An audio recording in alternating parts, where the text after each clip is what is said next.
The Rose Princess and the Golden Bird, long, long ago, in a kingdom wrapped in soft meadows and tall silver forests, there lived a princess unlike any other. Her name was Seraphina, though the people of the land lovingly called her the Rose Princess.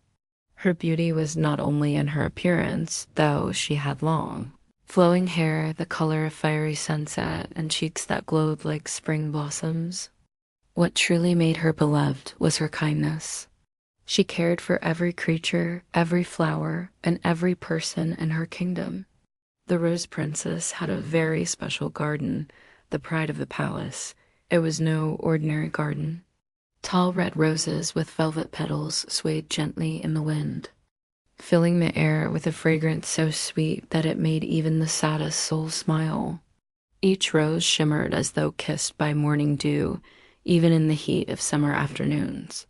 The people said these roses bloomed brighter because of the princess's tender heart. Every evening, when the sun dipped below the rolling green hills and families in the villages snuggled into their homes, the Rose Princess would step out onto her balcony.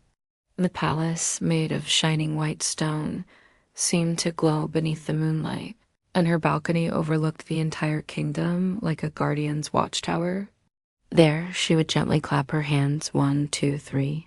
At that signal, a magical little bird with golden feathers would appear from the starlit sky. The bird, no bigger than a child's palm, would flutter onto her hand, its wings glittering like sunlight on water. The moment the bird nestled close, something extraordinary would happen. The princess's long red hair would shimmer and glow, casting a soft, comforting light across the land. The bird would begin to sing a melody as pure as crystal bells, and Seraphina would join in with her velvet voice, singing the sweetest lullaby ever heard. Close your eyes, my people. Rest safely under the stars tonight. The sound drifted like a warm blanket across the kingdom. Children who had been restless would yawn and snuggle under their blankets. Farmers weary from their day's work would sigh with relief as peace filled their hearts.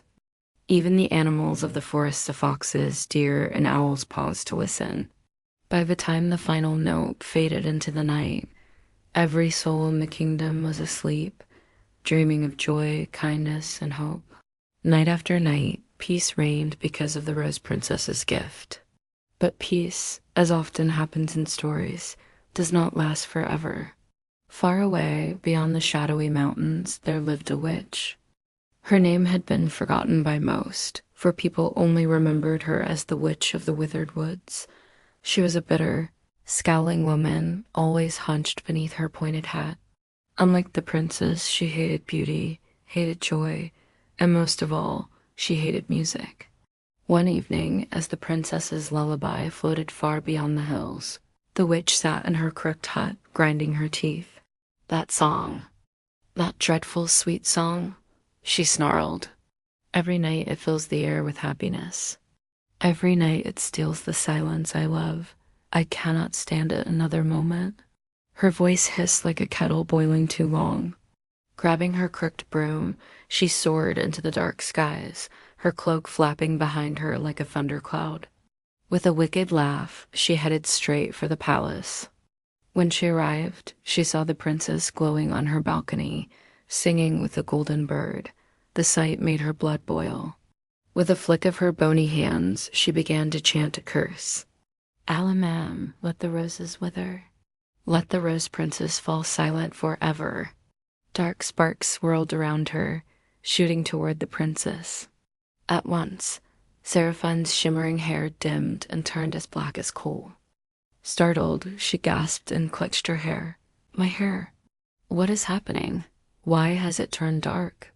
The golden bird chirped nervously, trying to comfort her, but the curse was already woven into the night. Still, when bedtime came, Seraphina bravely stepped onto her balcony and clapped her hands 3 times. The golden bird flew to her once more, and though her hair was now black, it still glowed faintly under the moonlight. She began to sing her lullaby, her voice trembling at first but growing stronger. The people closed their eyes as they always did, and soon they were asleep. But something was terribly wrong. Instead of dreams filled with happiness and peace, the people tossed and turned. Their dreams twisted into frightening shapes, monsters in the forests, storms that swallowed their villages, shadows chasing them through endless night. Children woke crying, clinging to their mothers, whispering, "I don't want to sleep anymore. My dreams are too scary." By morning, the whole kingdom was weary and troubled. Mothers whispered about nightmares, fathers frowned in concern, and children rubbed tired eyes. Even the animals looked uneasy. When the princess heard the news, her heart broke. Standing on her balcony with the golden bird, she whispered, "My people are suffering. How can I heal their dreams?" The golden bird tilted its tiny head and sang softly, as though giving her advice. "Let the roses make your hair smile. Let the roses make your hair smile." Though the words were mysterious, Seraphina trusted the bird. She hurried to her garden, filled a large tub with clear water, and sprinkled a handful of red rose petals into it. The petals floated, spreading their crimson color through the water until it glowed a soft scarlet. Taking a deep breath, the princess dipped her black hair into the tub. The moment the water touched it, her locks turned brilliant red once again, brighter than before. Joy filled her heart. She twirled before the golden bird, exclaiming, "The roses, they've made my hair smile again." That night, she returned to her balcony, her hair gleaming red beneath the stars. When she sang, the people slept peacefully once more, dreaming of joy and wonder that the witch was watching. From a distance, she saw her curse broken and her face twisted with rage. "So, the princess dares to undo my magic? Very well. If roses restored her, then I shall destroy them all." Lifting her crooked staff, she shouted another curse. "Ow, ma'am, let the roses wither. Let not a single petal remain in the kingdom." The sky darkened, and a terrible wind swept across the land. One by one, every rose in the palace garden shriveled, their petals falling like ashes to the ground. Across the villages, roses withered too, no matter how well they had been cared for, no matter how much they had bloomed before. Soon, not a single rose was left in the entire kingdom. When Seraphina went to her garden the next morning, she found her beloved roses gone. Her heart ached. She clutched her hair, which had once again turned coal black. "No, no, not again. What is happening to me?"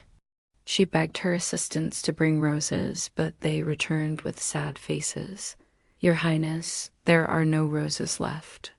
Not in the palace, not in the villages, not anywhere in the land." Tears welled in the princess's eyes. "How will I heal my people now? Without roses, I cannot restore my hair, and without my hair's light, their dreams will remain dark." The golden bird fluttered around her, singing its soft, mysterious line again, "Let the roses make your hair smile." But this time, there were no roses left. Exhausted and heartbroken, Seraphina began to weep. Her tears, heavy with sorrow, fell to the ground like tiny jewels, soaking into the earth. And it was at this very moment fate intervened. A young man, tall and kind-faced, was passing by the palace gardens. He paused when he saw the princess crying, his heart twisting at the sight. From his pocket, he drew a small wooden box he had carried for years. Inside was a precious treasure, a single strand of the princess's red hair, kept since childhood.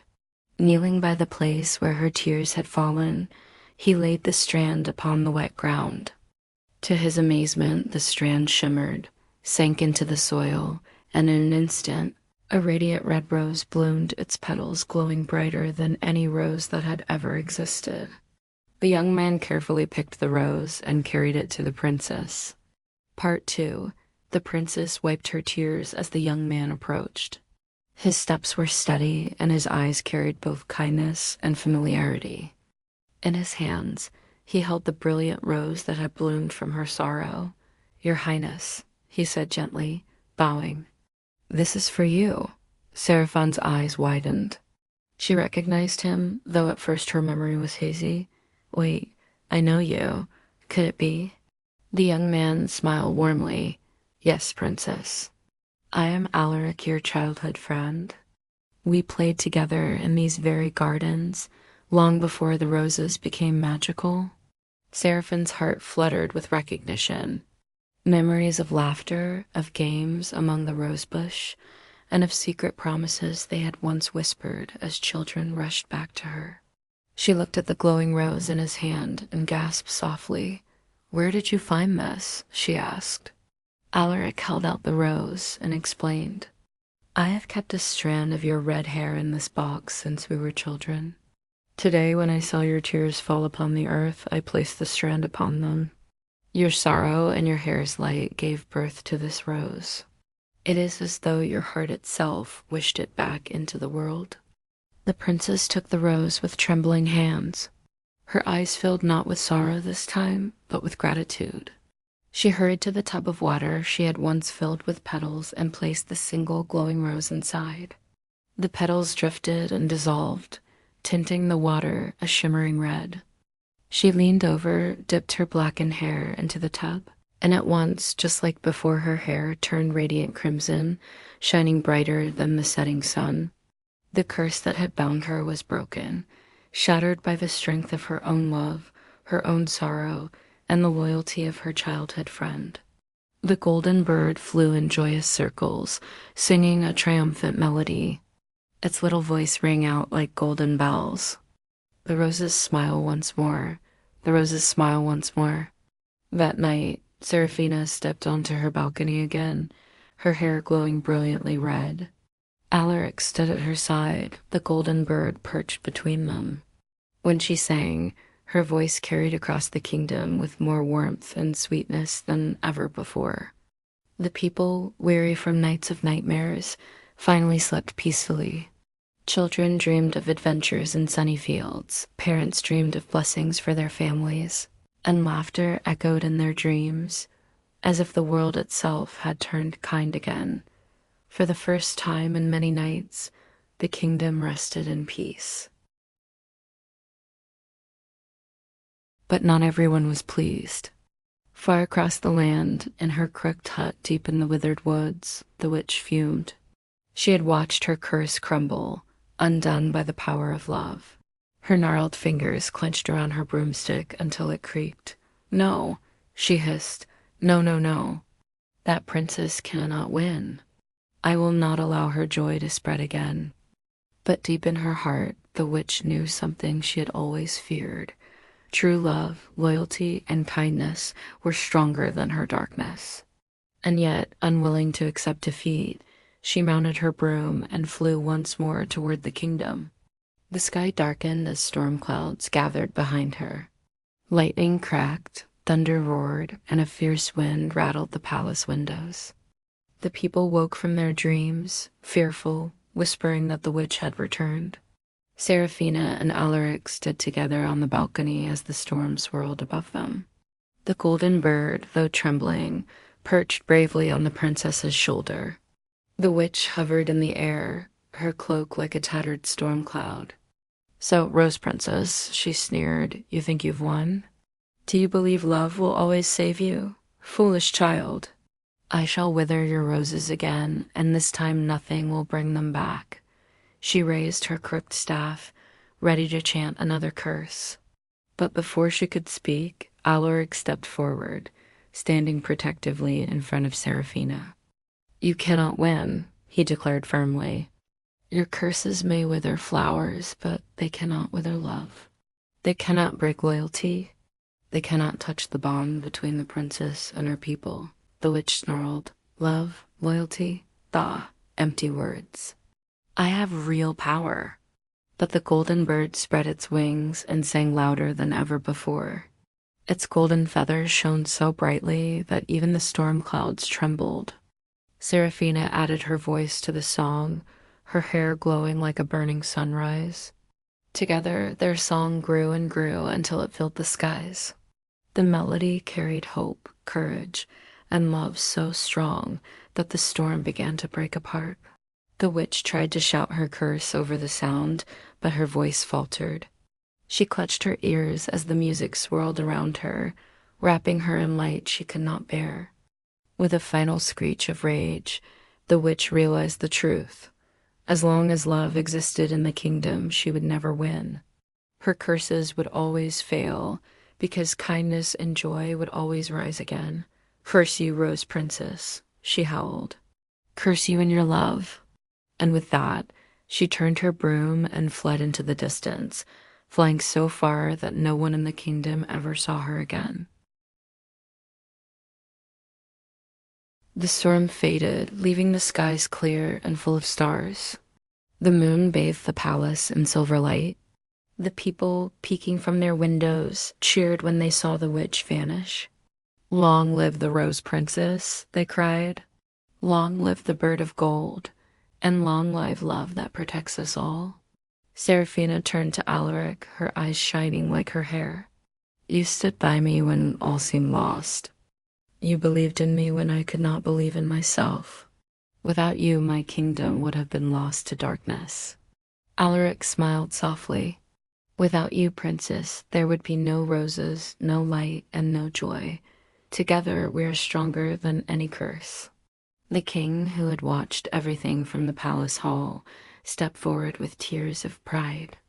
"My daughter," he said, his voice full of emotion, "your courage has saved us all. And you, young man, your loyalty has proved your heart. You are both worthy of each other." Moved by their devotion, the king blessed their union. The very next day, bells rang through the kingdom as Seraphina and Alaric were married. The golden bird fluttered above them as they stood together, surrounded by people who adored them. The gardens, once withered, began to bloom again, as though love itself had awakened the roses. Everywhere, roses sprang up, redder, brighter, and more fragrant than before. The palace garden overflowed with blossoms, and villages were once again wrapped in beauty. The people rejoiced, knowing that the curse had been broken forever. From that day onward, Seraphina continued to sing each night, her hair glowing red, her lullabies bringing peace. But now she was no longer alone. At her side was Alaric, her faithful friend turned beloved husband, and the golden bird who had guided her with its songs. As for the witch, she wandered far, far away into lands where no joy could reach her. And though she still muttered curses to herself, her power was gone, for the strength of love had silenced her forever. And so the kingdom thrived, bathed in roses, music, and dreams of happiness.